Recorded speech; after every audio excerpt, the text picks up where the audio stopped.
Amado Dios, amado Padre Celestial, Papito, tú eres lo más grande, lo más hermoso, misericordioso, creador, benigno eres tú, Señor. Gracias, Padre Santo, por esta hermosa noche. Gracias, Señor, por la reunión que nos estás dando. Gracias, Señor, por este tiempo de alabanza, por este tiempo de adoración, de búsqueda de tu presencia, Señor.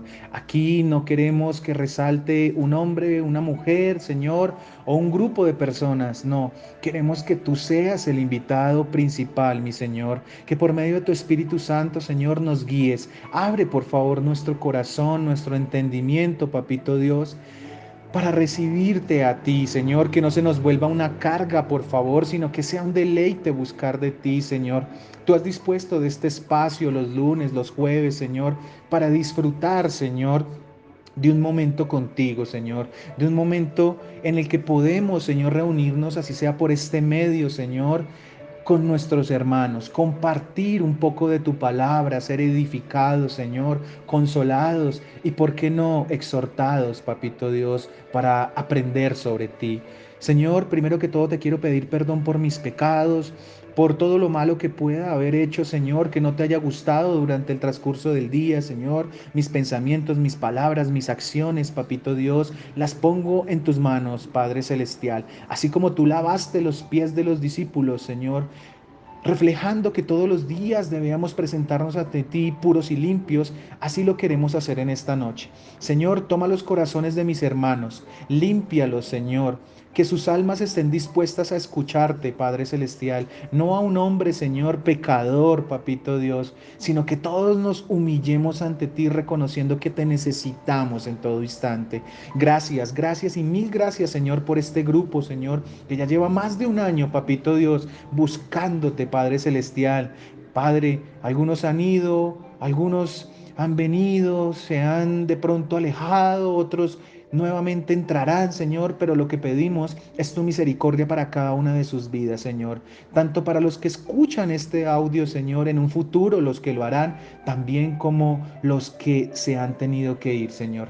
Toma hoy, Señor, el control de nuestras vidas, que quien en este momento esté teniendo dificultad, pruebas, enfermedad, Señor, seas tú, Señor, dándole tranquilidad a su corazón, que quienes han perdido seres amados, no solamente por este terrible virus, Señor, sino por cualquier otra situación, Papito Dios, tú tomes sus vidas, Padre Celestial, y por medio de tu Santo Espíritu podamos entender que tú tienes el control de absolutamente todo, Señor mío. No permitas que nuestras cargas eviten, Señor, tener una comunión contigo. Más bien, ayúdanos a cumplir esa promesa que tú nos dejaste en tu palabra, donde nos llamas a llevar nuestras cargas. Todo el que esté trabajado y cargado, venga a mí, que yo lo haré descansar. Eso es lo que queremos de ti, mi Señor.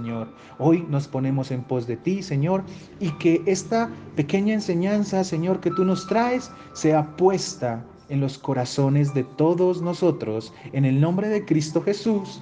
Amén y amén. Bueno, amados hermanos, de verdad que es un placer para mí poder contar esta noche con su presencia, con la voluntad de Dios. Vamos a llevar una hermosa enseñanza que el Señor nos ha venido regalando. Hemos venido estudiando el libro de Mateo. Para los que de pronto hasta ahora se conectan o los que de pronto han perdido el hilo de lo que hemos venido estudiando. Hemos venido estudiando el libro de Mateo versículo a versículo. Estamos en el Sermón del Monte, ya casi llegamos al final. Nos falta muy poco para llegar al final de este hermoso estudio. Pero de verdad que le debemos dar toda la gloria y honra al Señor porque hemos recibido una palabra muy profunda y sincera de nuestro corazón hacia Él y hacia nuestros hermanos también, a todos los que la han podido recibir. El tema de hoy, amados hermanos, ustedes lo podrán encontrar en el libro de Mateo, como les digo, en el capítulo 7. Hoy vamos a estudiar de los versículos 15 al versículo 20. La enseñanza que nos trae el Señor hoy, que es de verdad muy importante para nosotros como cristianos, y tú que estás hasta ahora de pronto dando tus primeros pasos en la fe, en el cuerpo de Cristo, como la iglesia del Señor, Es muy importante la reunión que hoy vamos a tener porque nos vamos a dar cuenta que cuando nosotros somos nuevas criaturas, hay algo en lo que trabaja el Señor. Y para poder identificar ese nuevo nacimiento de cada uno de nosotros, el Señor nos dice, por sus frutos los conoceréis. Ese es el título de la enseñanza de hoy. Por sus frutos los conoceréis. Como les digo, se encuentra en el libro de Mateo, capítulo 7, versículos del 15 al 20. Espero que puedan tener sus Biblias para que podamos degustar al mismo tiempo de la palabra del Señor. Hay algo muy importante y los quiero poner en contexto sobre este tema. El Señor Jesús nos ha mostrado que los seres humanos podemos llegar a tener, digamos que muchas formas de actuar, de pensar, de tomar decisiones.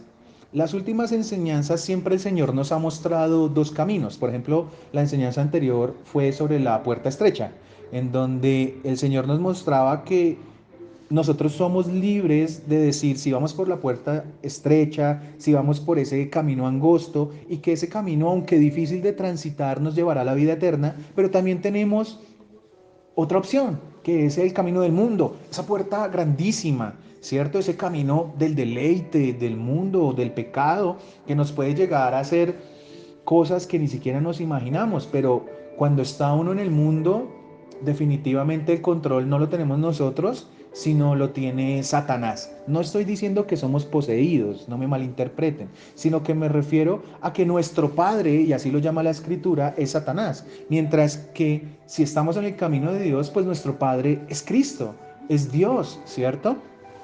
Entonces todo ser humano, amados hermanos, tiene la posibilidad de escoger, como les digo, o la puerta estrecha, ¿cierto? La pequeñita o esa puerta grande.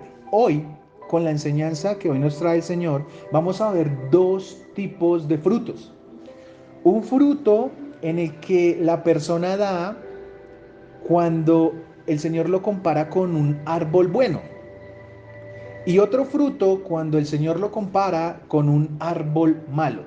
Cada uno da frutos. Tenderíamos a pensar que el árbol malo no da fruto, pero si leemos la escritura a profundidad, que es lo que vamos a hacer esta noche, nos vamos a dar cuenta de que sí, que la maldad también da fruto, pero vamos a ver qué tipo de fruto y cómo lo está enfocando el Señor. Vamos, como les digo, a estar enfocados en esta porción de la palabra. Podríamos tomar otras enseñanzas, sí, para poder entender este contexto, pero vamos a estar enfocados en el libro de Mateo, ¿de acuerdo? Entonces, estos dos frutos nos van a mostrar algo, digamos, similar, casi que igual, respecto a la enseñanza anterior de la puerta estrecha. Dos caminos. Hoy tú o tu vida va a mostrar un fruto. El fruto del árbol bueno o el fruto del árbol malo. ¿Cuál estás dando tú? Y yo, claramente, ¿en dónde estamos plantados nosotros? Entonces vamos a leer la escritura, de eso se trata este tema. Espero que lo estemos pudiendo entender y que lo podamos recibir con el mayor amor. Dice Mateo capítulo 7, versículo 15 hasta el versículo 20. Habla el Señor Jesús. Guardaos de los falsos profetas, que vienen a vosotros con vestidos de ovejas, pero por dentro son lobos rapaces. Por sus frutos los conoceréis. ¿Acaso se recogen uvas de los espinos o higos de los abrojos? Así, todo buen árbol da buenos frutos, pero el árbol malo da frutos malos. No puede el buen árbol dar malos frutos, ni el árbol malo dar frutos buenos. Todo árbol que no da buen fruto es cortado y echado al fuego. Así que por sus frutos los conoceréis. Digamos que la lectura de este pasaje podría a simple vista ser muy clara y digamos que es muy convincente. Tú quién eres, estás en la parte de ese árbol en el que eres bueno, das frutos buenos, o estás en la parte de la maldad, en donde tus frutos son malos y todo lo que haces da ese fruto. Pero cuando nosotros nos, digamos, sumergimos a la palabra y nuestras vidas diarias, tenemos que ir tomando decisiones, nos damos cuenta que no es como tan fácil poder diferenciar eso, ¿cierto? A simple vista. Pero digamos que yo analizaba cuando el Señor me regalaba esta parte de la escritura, esta enseñanza, y es que en la vida del caminar del cristiano, del creyente, nos vamos a encontrar con unas personas que pueden tergiversar lo que el Señor nos quiere enseñar en esta noche. Entonces voy a escudriñar versículo a versículo, con la ayuda del Espíritu Santo, claro está, no a mi interpretación, sino a lo que nos dice la palabra. El primer versículo, que es el versículo 15, nos dice: guardaos de los falsos profetas que vienen a vosotros con vestidos de ovejas, pero por dentro son lobos rapaces.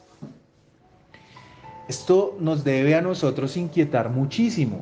Y es que vamos a encontrar unas personas que dicen venir de parte de Dios. Yo creo que muchos de ustedes habrán tenido ese conflicto, ¿cierto? Oiga, ¿a qué iglesia voy?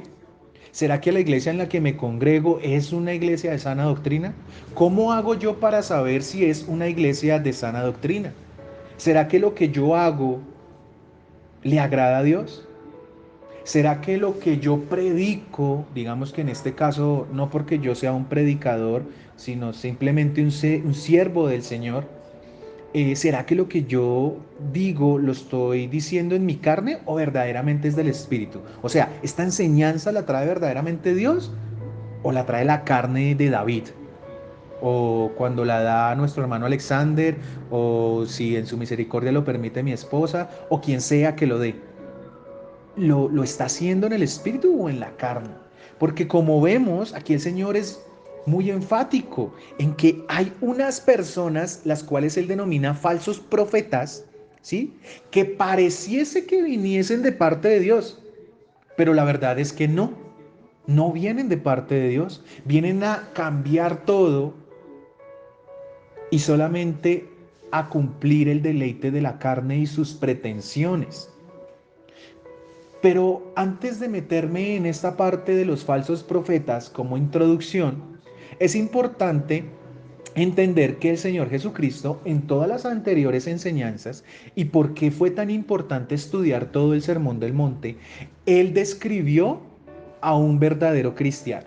Entonces, antes de yo decirles quiénes son esos falsos profetas, que ya lo vamos a ver, yo necesito que entendamos, y el Señor hoy nos habla aquí a todos, en que debemos vernos reflejos ante la palabra de Dios, ¿cierto? Reflejarnos ante lo que dice la Escritura y decir: yo verdaderamente me estoy comportando como un cristiano, no como David quiere, no como mi iglesia quiere, no como mi pastor quiere, sino como Cristo quiere. ¿Lo estoy haciendo o sencillamente me estoy comportando como esos que el Señor llama falsos profetas y en otra parte los llama hipócritas, incrédulos? Vamos a ver, ¿de qué enseñanzas habla David? Claramente se las voy a resumir, pero les voy a resumir no la enseñanza, sino la descripción del cristiano. Mire, cuando empezamos a leer el Sermón del Monte en el capítulo 5, que comienzan las bienaventuranzas, el Señor describe o da unas características vitales del creyente. Yo quiero que te lleves hoy, en esta noche, amado hermano, lo que debemos hacer nosotros. Lo primero es que describe una persona pobre en espíritu. El creyente verdadero es pobre en espíritu. ¿Qué quiere decir eso de pobre en espíritu? Que depende totalmente de Dios. No está hablando de pobre en el término material, sino que reconoce la necesidad de Dios. Todo esto, todas estas enseñanzas ya se dieron. Esto está grabado. Ustedes lo pueden ver allá en las redes sociales del grupo. Pero aquí empezamos a ver cómo el Señor nos empezó a decir quiénes son verdaderamente los cristianos. ¿Cómo quiere Él que se comporte? Después describe al cristiano, allá en el versículo 5 del capítulo 5 dice, bienaventurados los mansos. O sea, un cristiano es ¿qué? Manso, tranquilo, no es bobo, no, sino que se rige por la palabra y no deja que su carne lo domine. Un cristiano tiene hambre y sed de justicia. ¿Eso qué es? Un verdadero cristiano sabe que tiene que leer la palabra de Dios, sabe que, así como lo dijo el Señor Jesús allá en Juan 6, versículo 35, yo soy el pan de vida. El que a mí viene no tendrá hambre y el que en mí cree no tendrá sed jamás. Miren, acá lo está escribiendo, ¿sí? Busca el cristiano constantemente la presencia de Dios. Mira, acá hay algo muy importante y que escuchando unas reflexiones aprendía y decía, sí, tiene razón la persona que lo decía, y es que nosotros creemos que con el hecho de escuchar una prédica en YouTube ya estamos congregándonos, o que por escuchar una oración por este medio o escuchando este audio, yo ya cumplí mi tiempo de estar a solas con Dios. Eso no es verdad. Esto es un espacio que el Señor nos regala, pero esto no puede suplir ni el congregarnos en una iglesia de sana doctrina, ni en el madrugar y reunirnos con Dios, ni en el leer la palabra, ni en el buscar de Él. Eso es importante que lo tengamos claro. O sea, el que esté pensando que esto suple todo eso, amado hermano, este es el momento correcto e indicado para que el Señor trabaje en eso que nos hace falta, ¿cierto? Aquí nos llamamos igual todos, ¿no? Es importante también entenderlo. Ahora, un cristiano o un creyente, más que un cristiano, yo llamo un creyente, es limpio de corazón. No permite que sus deseos carnales dañen el testimonio de él. Por eso, esta persona normalmente es pacifista. Esta persona no busca el mal de los otros, ¿sí? Adicional a esto, un cristiano, un creyente que empieza a llevar su vida de esta manera, va a ser perseguido por el mundo. Lo va a perseguir el mundo. Sí, amado hermano, si tú nunca compartes la palabra de Cristo, si tú nunca hablas de Dios, pues tú vas a decir, no, a mí no me persiguen. O vas a decir que porque tienes problemas en tu trabajo, en tu casa, en tus relaciones personales, te están persiguiendo. No, eso no es. Cuando aquí la palabra te dice ahí en las bienaventuranzas, nos debemos gozar porque somos perseguidos por la causa de la justicia. O sea, por la causa de Cristo. Cuando tú vas y le predicas a alguien y ese alguien de pronto te rechaza, o si tienes problemas porque en tu trabajo te dicen, ah, usted es un cristiano, aquí no me venga con esto, o lo voy a echar si usted me sigue hablando de Dios. Eso es ser perseguido. Si tu esposa te dice, no, o sea, si usted sigue en esa iglesia o si usted sigue escuchando allá a esas personas, a esos fanáticos, entonces esta relación se acaba. Eso es persecución. Si te dicen que te van a matar, como le pasa a muchos, en muchos sitios que dan su vida porque sencillamente no siguen a Alá, no siguen a Buda, y simplemente porque llaman al arrepentimiento y a buscar de Cristo, nuestro Rey, son asesinados. Eso es persecución. No lo que nos pasa a nosotros. Tenemos un problema y la ansiedad, como la enseñanza que vimos también, nos domina. Eso no es lo que quiere Cristo. ¿Mm? Ahora, un cristiano lleva la palabra de Dios y no solo la lleva debajo del brazo, sino que un cristiano, amados hermanos, da testimonio de lo que ha hecho Cristo en su corazón. Un cristiano no le dice al otro no tome, pero yo sí voy y tomo, así él no se dé cuenta. Un cristiano no le dice a otro, oiga, no sea fornicario, no adultere, pero tiene por allá en el trabajo a su amiguita o a su amiguito. ¿Mm? No le dice al otro no robe, pero va y coge las comisiones y se las roba. O roba a sus empleados, no pagándole lo justo. ¿Mm? Eso no lo hace un cristiano. Ahora, un cristiano, y ya pasamos de tema de las bienaventuranzas, no siente ira ni odio por los demás. El Señor nos exhortó ampliamente en que no podemos dejar que pase una noche y que nosotros estemos enojados con alguien. Eso no lo podemos permitir. No puede pasar eso. Debemos perdonar, primero que todo nosotros mismos, porque nos equivocamos y a veces nos damos mucho látigo y el enemigo usa eso en contra de nosotros, ¿sí? Pero también a los demás. Así de pronto la otra persona ni me vuelva a hablar, ni me vuelva a buscar, no importa. Tú debes tener un corazón sano. Ahí también va incluido el corazón limpio.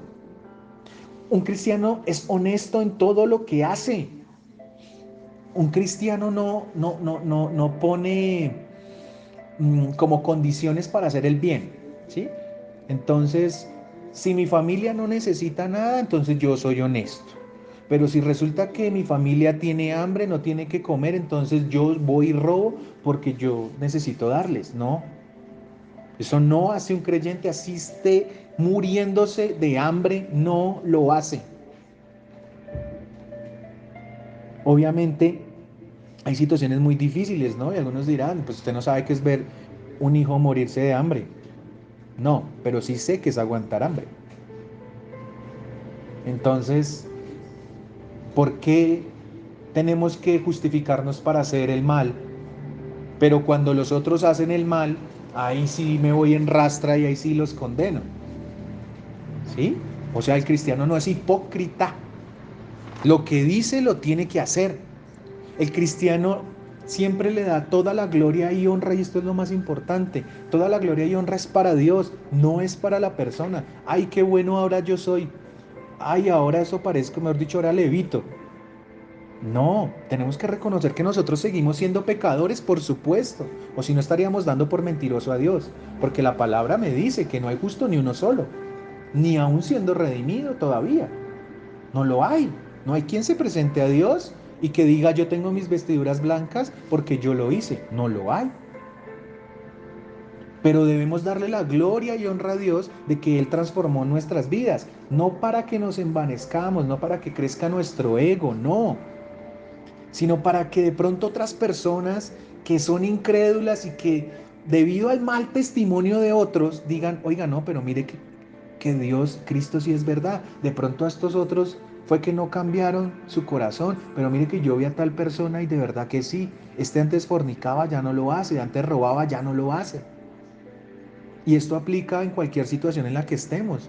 Es más, los mayores y mejores cambios, miren, se los digo con conocimiento de causa, muchas veces se presentan en las situaciones más difíciles. Una persona en la cárcel, una persona que pierde un ser querido, que pierde su trabajo, que sus papás están enfermos, que ha perdido sus hijos, ¿sí? Dios usa esas situaciones precisamente para Él glorificarse, no para que las otras personas se enorgullezcan y crean que es gracias a ellos. Eso no lo hace un cristiano. Ahora un cristiano ama a sus enemigos, ayuda al menesteroso, al necesitado, no busca su propio beneficio. Oiga, no les estoy diciendo lo que David piensa, les estoy diciendo todas las enseñanzas que hemos visto en el Sermón del Monte. Está en constante oración, ayuna para buscar la presencia de Dios, no para doblegar la carne. El cristiano ayuna porque necesita estar en la presencia de Dios. Esa es la principal razón. Por eso lo glorifica. Ya después viene, sí, doblegar la carne y ser mejor persona, ser mejor creyente y trabajar en diferentes áreas. Pero esa no es la razón principal, ese es un error que cometemos. ¿Mm? El cristiano no busca lo material. El cristiano sabe, el creyente sabe que sus tesoros están en el cielo, están con Papito Dios. ¿Sí? No se afana por las necesidades de la vida. Y esto sí que es difícil.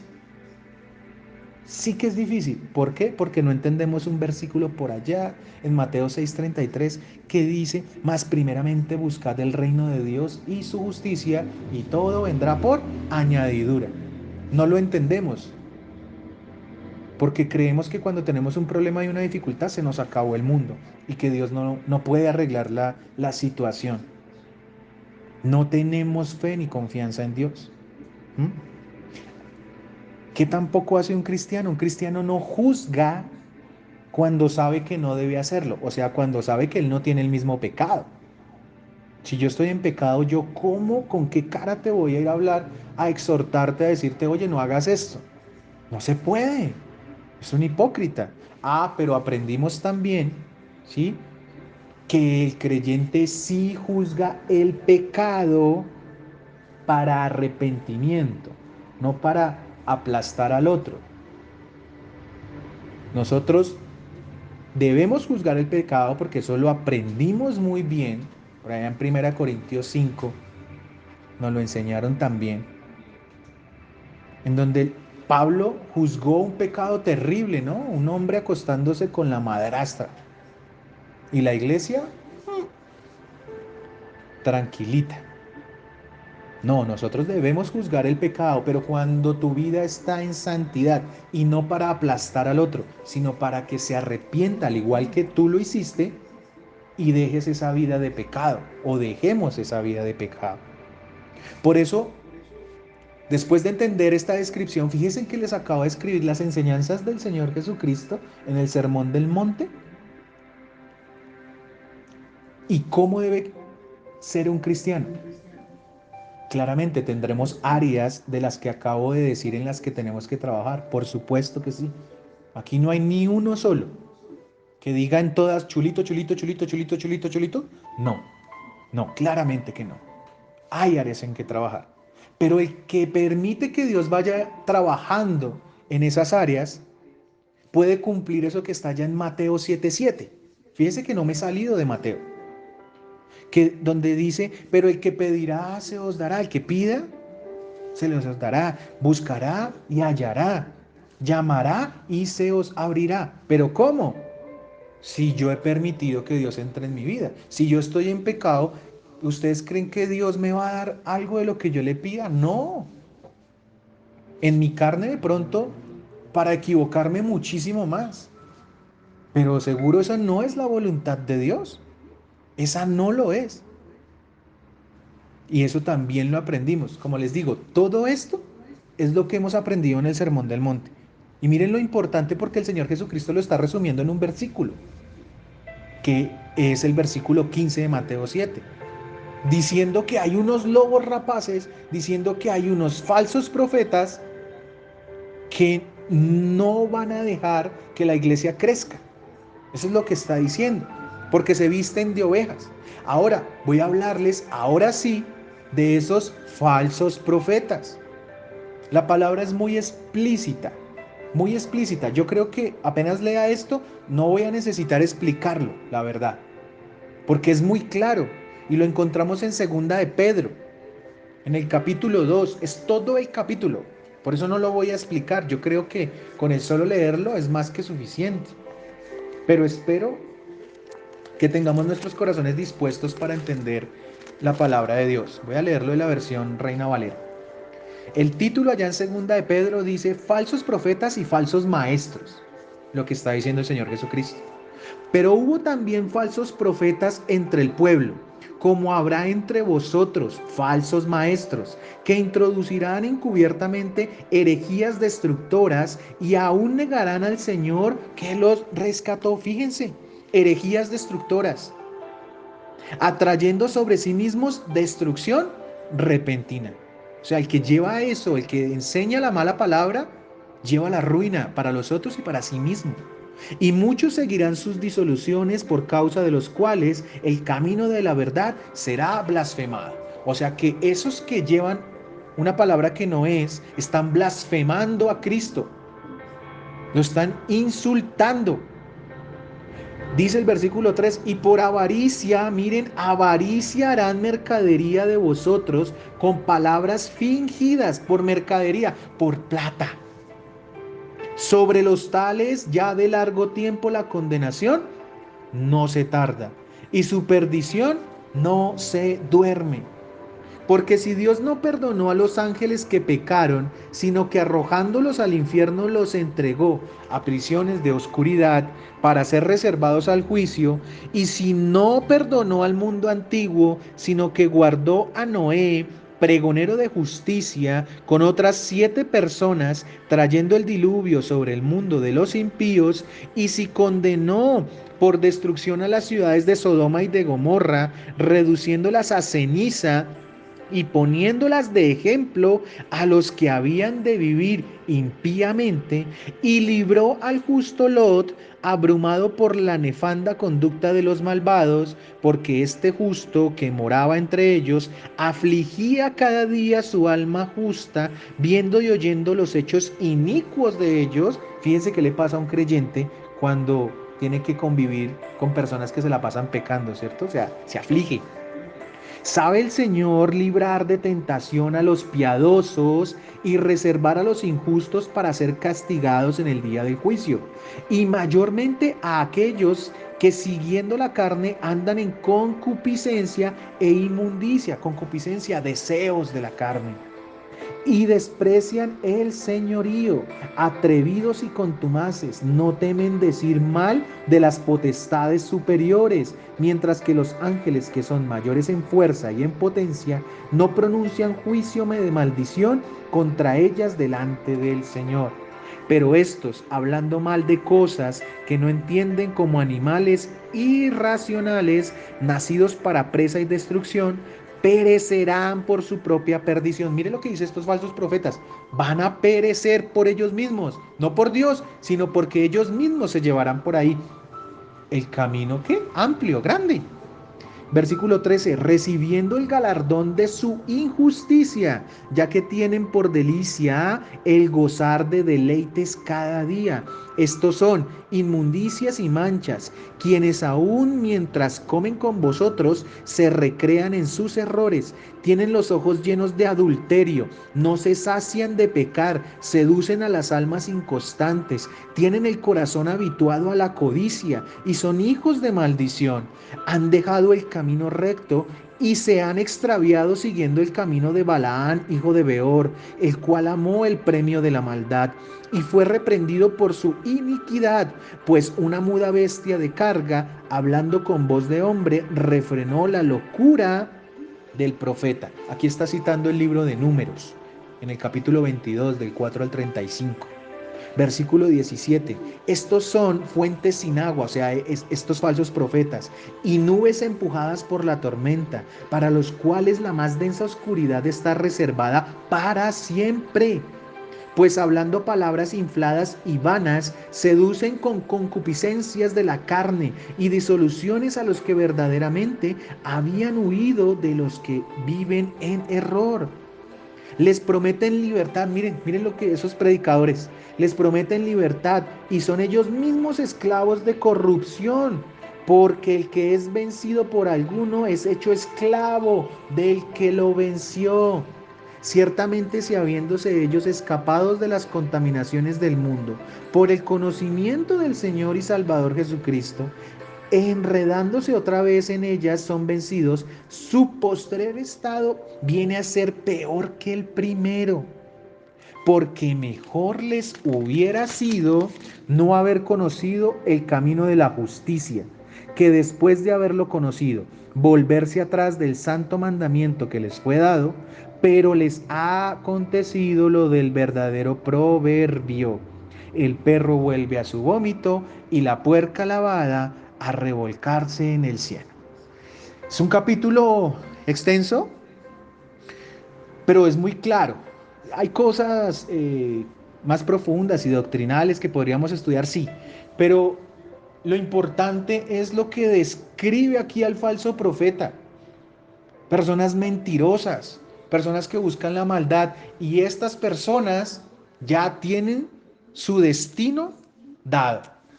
Ya el Señor los ha juzgado por todo lo que han hecho. Ahora, ¿yo estoy siguiendo a esos falsos profetas o soy uno de esos falsos profetas?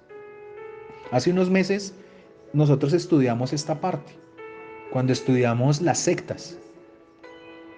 Más adelante vamos a volver a retomar ese tema porque el Señor ha inquietado mucho mi corazón respecto a eso y es necesario que lo estudiemos.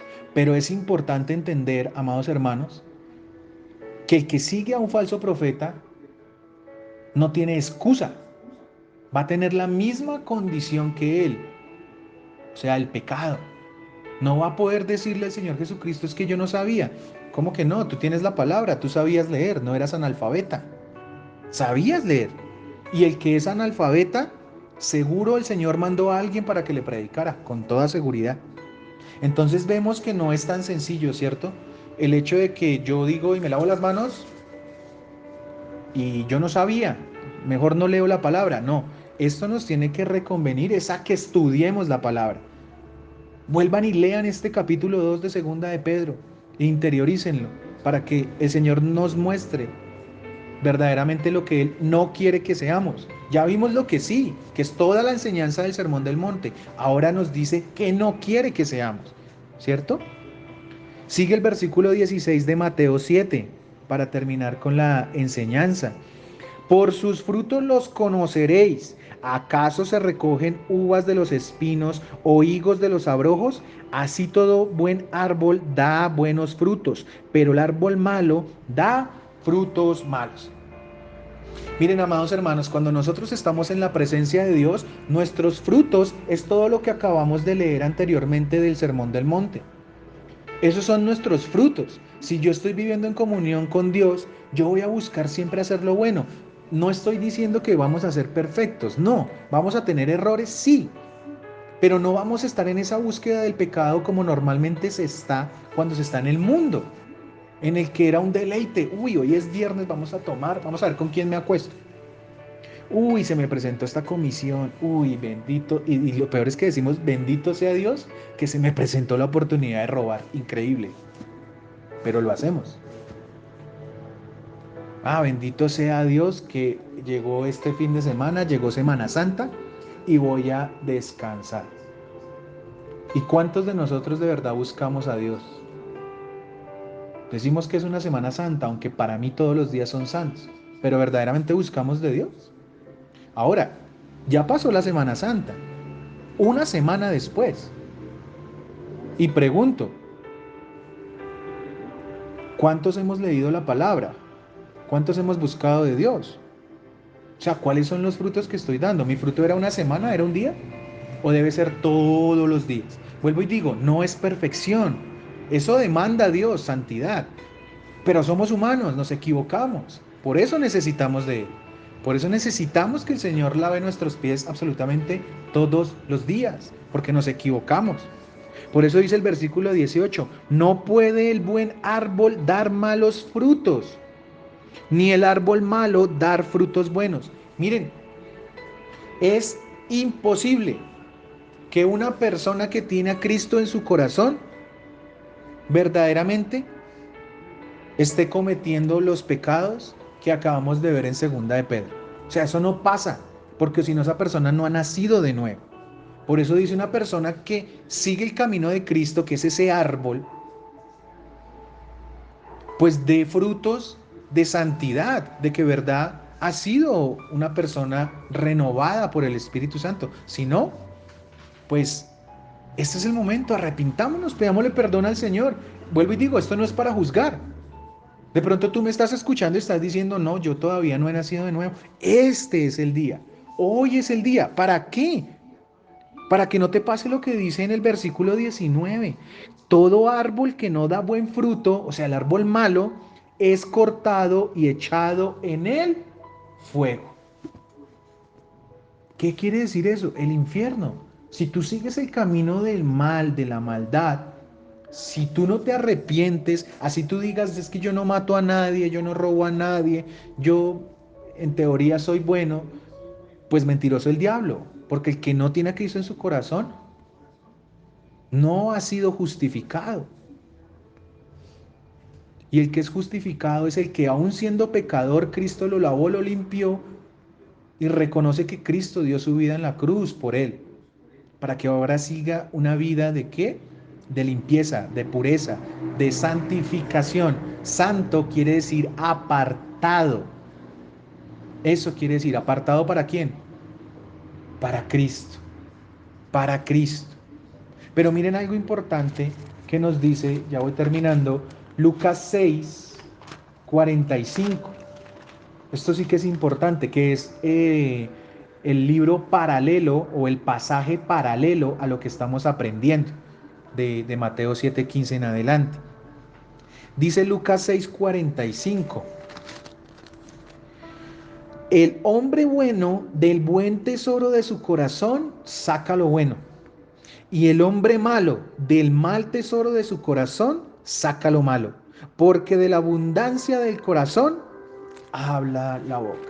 O sea, amado hermano, si tú verdaderamente crees que eres un árbol bueno, ¿qué estás profesando con tu boca? No profetizando, sino qué estás haciendo con tu boca.